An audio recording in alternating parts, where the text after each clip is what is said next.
This is a short video on methane on Mars.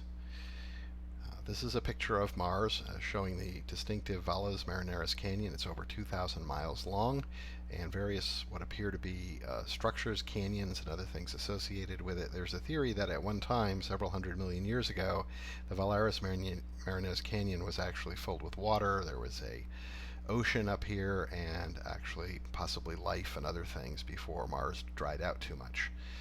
That's relevant to methane for reasons that I'll mention in a moment. So actually today, June 23rd, 2019, NASA reported on yet another measurement of an unusually high amount of methane in the Martian atmosphere. So actually nobody expected methane in the Martian atmosphere when Curiosity and Spirit, the rovers, were sent there in the early 2000s.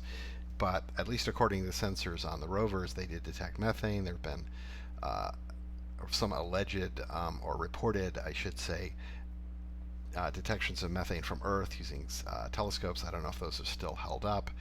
There's actually a lot of controversy over this because the methane is kind of intermittent, shows up from time to time, seems to rise and fall seasonally, and the European Space Agency has a sort of satellite in orbit of Mars called the Trace Gas Orbiter, and it's been there for a little over a year, and it's never detected any methane, although Curiosity keeps detecting methane every now and then. It's quite mysterious. So I want to talk a little bit about that. So this is something I thought about when I worked at NASA Ames Research Center back about 2000. So this is actually an article I published in the Proceedings of the SPIE, that's the Society of Photo-Optical Instrumentation Engineers, December 2000. I gave a presentation on this at one of their main conferences down in San Diego. So this is oil and natural gas on Mars. So remember that natural gas is basically methane.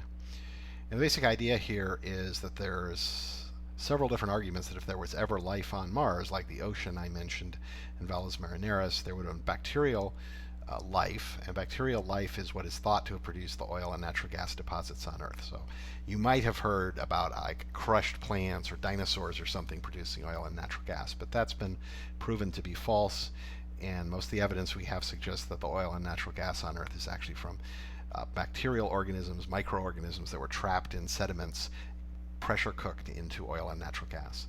There's also a theory that oil and natural gas are primordial material from the formation of the planet.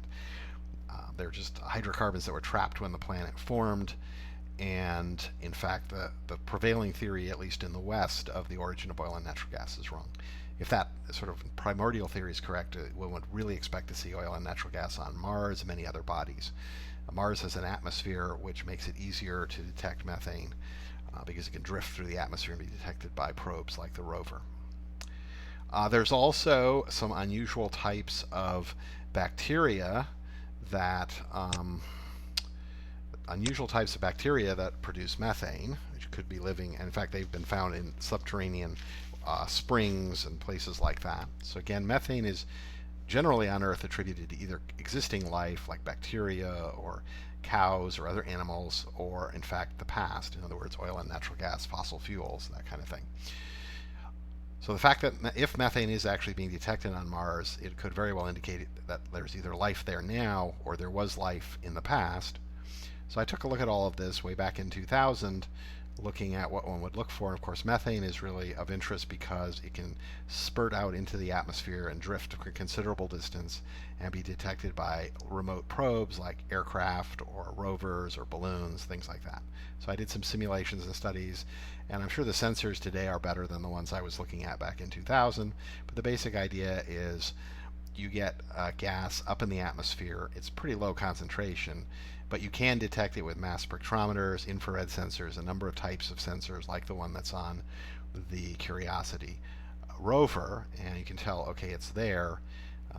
Aircraft or balloons have some advantages that they can pick up these things from quite a distance and then find the source where the stuff is seeping to the surface, which would be a good place to dig or drill. We might even find things right at the surface where the seep is occurring or the release is occurring. So this is some parameters. Again, instruments are better today, so probably these sensors could be smaller. In fact, the one on the rover may be smaller for all I know.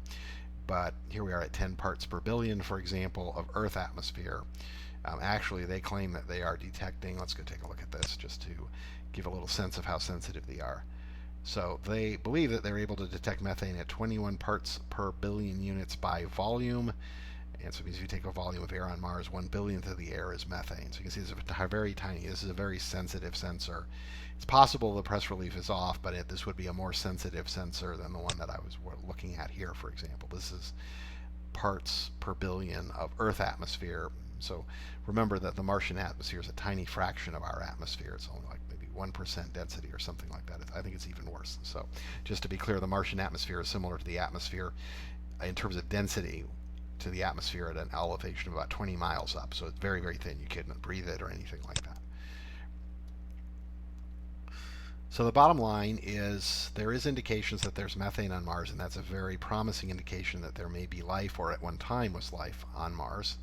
We're continuing to see it with Curiosity. It could be an instrument error or something like that.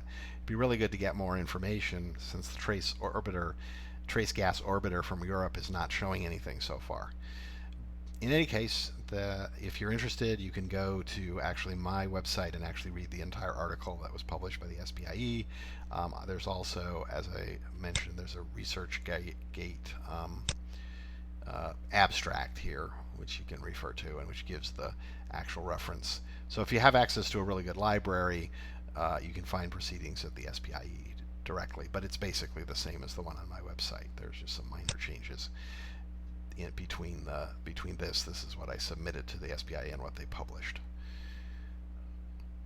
So let's hope perhaps that we get clarification of exactly what's going on with methane on Mars, and perhaps, who knows, there may very well be life on Mars. There might even be substantial deposits of oil and natural gas, as strange as that at first sounds.